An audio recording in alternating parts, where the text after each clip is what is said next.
नमस्कार सर्वांना. श्री स्वामी समर्थ. आपल्या आयुष्यामध्ये कधीकधी अचानक संकट, अडचणी किंवा त्रास येतो. कोणताही मार्ग दिसत नाही. स्वामींकडे प्रार्थना करूनही स्वामींचे उत्तर मिळत नाही. अशा वेळेला आपल्याला वाटते की स्वामी नाराज आहेत, म्हणूनच माझ्यावर हे संकट आले. स्वामी आपले मन वाचतात. आपली श्रद्धा, आपल्या कर्मांची तपासणी करतात. जेव्हा आपण काही चुकीचे करतो किंवा मनापासून समर्पण होत नाही, तेव्हा स्वामींच्या कृपेच्या मार्गावर थोडा बदल दिसतो. स्वामी कधीही आपले वाईट करण्यासाठी नाराज होत नाहीत. म्हणजेच काही कठीण प्रसंग किंवा काही संकेत मिळत असेल तर स्वामींचा उद्देश नेहमी सुधारणा आणि आपल्याला मार्गदर्शन करणे असतो. स्वामी खूप करुणामय आहेत, भक्तवत्सल आहेत, पण शिस्तप्रियसुद्धा आहेत. म्हणूनच संकट येणे किंवा मनामध्ये अस्वस्थ वाटणे याचा अर्थ स्वामींनी आपल्याला शिकवण्यासाठी एखादा इशारा दिलेला आहे. स्वामींचे मौन किंवा एखादा अचानक झालेला बदल आपल्याला मार्गदर्शन करण्यासाठी असतो. म्हणूनच आजच्या व्हिडिओमध्ये आपण पाहणार आहोत की स्वामी खुश नाहीत हे कसे ओळखावे, त्याची कारणे काय असतात आणि आपण त्यावर काय करू शकतो, जेणेकरून स्वामींचा भक्त म्हणून आपले आयुष्य पुन्हा आनंदी आणि समर्पित बनेल. स्वामी खुश नाहीत याची लक्षणे काय असतात? मनामध्ये अस्वस्थता आणि बेचैनी वाटणे. जेव्हा आपली श्रद्धा किंवा कर्म योग्य नसते तेव्हा आपल्याला हळूहळू मनाशी अस्वस्थता आणि चिंता जाणवते. पूजा, जप किंवा ध्यान करताना मन स्थिर राहत नाही. सेवेमध्ये आधी आनंद मिळत होता, आता बेचैनी, चिंता किंवा अस्वस्थता जाणवते. जीवनातील अडचणी आणि त्रास वाढणे. अचानक एखादे काम जमत नाही. नोकरी किंवा व्यवसायामध्ये अडथळे येतात. घरामध्ये किंवा मनामध्ये अनपेक्षित त्रास येतो. हा एक सूक्ष्म संकेत असतो की आपण काही गोष्टी नीट करत नाही किंवा मनाने समर्पित नाही. स्वामींचे नामजप करताना किंवा त्यांच्या चरणी पूजा करताना मन शांत राहत नाही. मन सतत विचलित होत राहते. मन अचानक बाहेरच्या गोष्टींमध्ये जाते आणि ध्यान टिकत नाही. पूर्वी पूजा करताना मन शांत राहायचे, पण आता मनावर दडपण किंवा उत्साह कमी जाणवतो. भक्तीमध्ये अभाव जाणवणे. पूर्वी आपल्या भक्तीमध्ये आनंद आणि ऊर्जा मिळायची, आता कमी उत्साह आणि श्रद्धेचा अभाव जाणवतो. श्रद्धा थोडी सुस्त झाल्यासारखी वाटते, त्यामुळे भाविकताही कमी वाटते. हे एक लक्षण असते जे भक्ताला सुधारणा करण्याची प्रेरणा देते. संकटांना अधिक तीव्र स्वरूपामध्ये अनुभवणे. आयुष्यामध्ये छोट्या छोट्या अडचणी मोठ्या वाटू लागतात किंवा अचानक एखादे संकट येते. मनामध्ये आत्मपरीक्षण कमी होते. स्वतःच्या विचारांवर आणि कृतींवर विचार होत नाही. सुधारणा करण्याची इच्छा कमी होते. स्वभावामध्ये बदल जाणवतो. आधी शांत आणि संयमी असलेले आपण आता चिडचिडे आणि रागराग करू लागतो. अचानक उदासीनता आणि निराशा येते. लहान गोष्टींवर देखील निराश वाटते. कृतज्ञतेमध्ये कमतरता येते.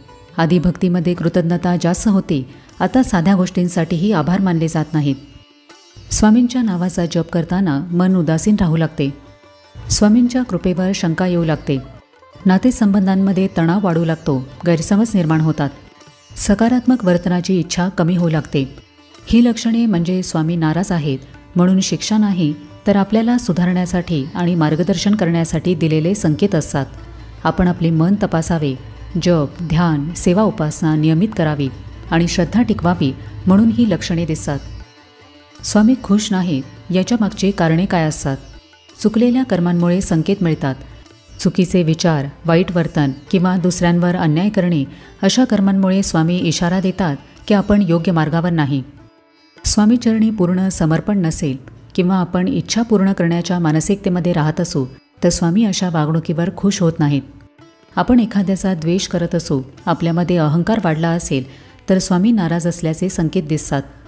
आपली श्रद्धा कमजोर असेल, आपले मन सतत बाहेरच्या गोष्टींवर जात असेल, श्रद्धा टिकत नसेल तर स्वामी आनंदी राहत नाहीत. आपले निर्णय किंवा कृती सतत स्वामींच्या मार्गदर्शनाच्या विरुद्ध असेल, आपण इतरांशी वाईट वागत असू, चुकीचे मार्ग निवडत असू तर स्वामी नाराज होऊ शकतात. आधी रोज केली जाणारी सेवा उपासना अचानक कमी झाल्यास, सेवा नियमित न केल्यास स्वामी इशारा देतात. स्वामी जे मार्गदर्शन देतात त्याकडे लक्ष न दिल्याने किंवा बदल न करण्याचा निर्णय घेतल्याने, स्वतःच्या इच्छेनुसार गोष्टी घडवण्याचा प्रयत्न केल्यानेही स्वामी आनंदी राहत नाहीत. कारण इथे आपण स्वामींच्या मार्गदर्शनाला दुर्लक्ष करतो. स्वामी आपल्यावर खुश नाहीत याची ही कारणे वेळीच ओळखावीत आणि आपल्यामध्ये सुधारणा करावीत. कारण जेव्हा आपण मनाने सुधारणा करतो तेव्हा स्वामींची कृपा पुन्हा अनुभवायला मिळते. स्वामींची नाराजी दूर व्हावी आणि ते आपल्यावर प्रसन्न राहावेत यासाठी आपण काय करू शकतो? सर्वप्रथम मनाची तपासणी करा. रोजचे ध्यान, सेवा, उपासना यामध्ये स्वतःला विचारा की मी मनापासून समर्पित आहे का. चुकीच्या विचारांना दूर करा आणि मन शुद्ध करा. नियमित पूजा, नामस्मरण, जप करा. श्री स्वामी समर्थ असे मनापासून एकाग्रतेने नामस्मरण करा. नाम जपल्याने मन स्थिर होते आणि स्वामींच्या कृपेचा अनुभव मिळतो. भक्तिपूर्ण सेवा करा. स्वामींच्या मंदिरामध्ये किंवा समाजासाठी सेवा करा. लहानसे पण निस्वार्थी कर्म स्वामींच्या कृपेचा मार्ग उघडते. संपूर्ण श्रद्धेने स्वामींवर विश्वास ठेवा. जेव्हा आपण स्वामीचरणी पूर्ण समर्पण करतो तेव्हा स्वामींची कृपा आपोआप मिळते. सतत मनाचे निरीक्षण करा. दिवसामधून थोडा वेळ स्वतःच्या विचारांवर लक्ष द्या. कुठे अहंकार, राग, ईर्ष्या हे वाढत आहे का हे जाणून घेऊन त्यावर नियंत्रण ठेवा. स्वामींची सेवा, उपासना, प्रार्थना नियमित आणि मनपूर्वक करा.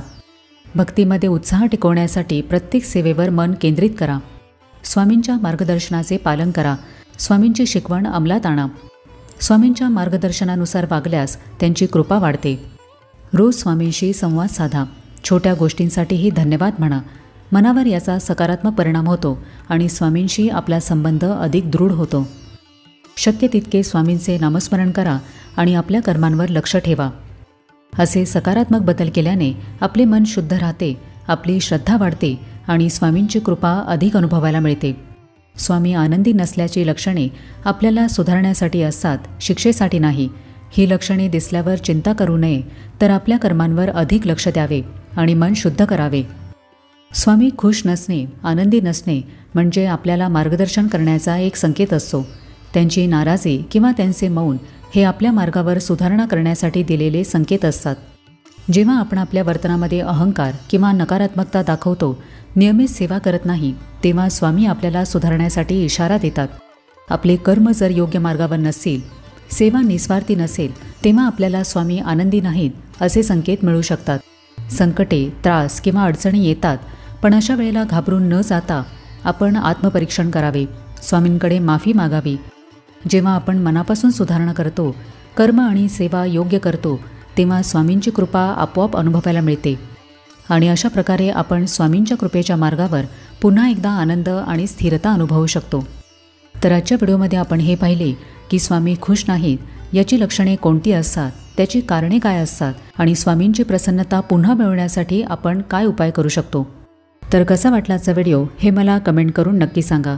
आपण भेटूया आता पुढच्या व्हिडिओमध्ये. तोपर्यंत सगळ्यांना श्री स्वामी समर्थ.